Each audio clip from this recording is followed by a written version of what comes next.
In the early 1900s, a new amusement park opened up in Louisville. It was called Fontaine Ferry Park, and it took up 64 acres right on the Ohio River. The park was popular, but it was segregated. And when the city started to integrate, the park tried to follow. But the piece was not sustainable, and the amusement park ultimately closed. Shay McAllister and WHAS 11 editor Brooke Nichols take us back in this week's WHAS 11 Vault.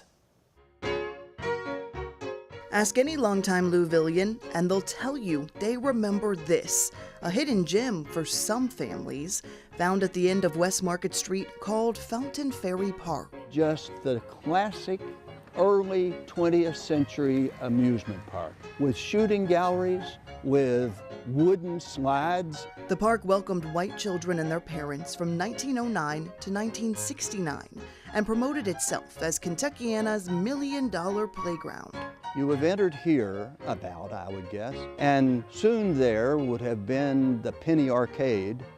They had little machines that were either free or perhaps, I guess you had to put a penny in them. Fontaine Ferry Park was filled with unique attractions that appealed to all ages. Fontaine Ferry thought of every way possible to lure you to come. From special promotions of county or company days to quirky contests, like the oldest set of twins or the fattest man or woman, park leaders said they had something for everyone. A favorite part of the park was the 50 attractions, including Hilarity Hall, Gypsy Village, and the wooden roller coasters. You know, and the sound of it, clickety-clack, clickety-clack.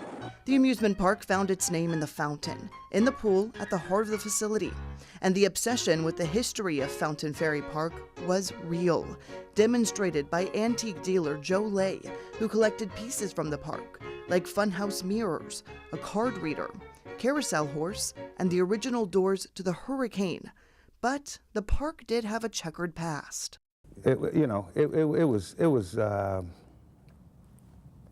I think the disappointing part about it is I couldn't go and enjoy the roller coaster, the swimming pool, the skating rink, and those kind of things. Fontaine Ferry Park was segregated until 1964, and after integration, there were issues. Part of the first demonstration at Fontaine Ferry Park.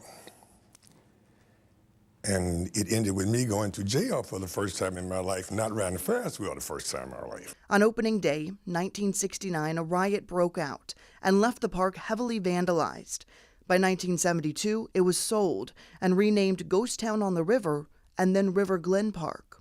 But 1 year later, it burned down, leading the city to take ownership of the land in 1981.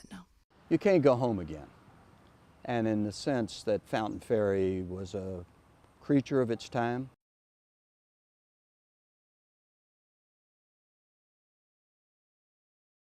And if you're wondering, the Shawnee Park Sports Complex now sits on the former Fontaine Ferry site.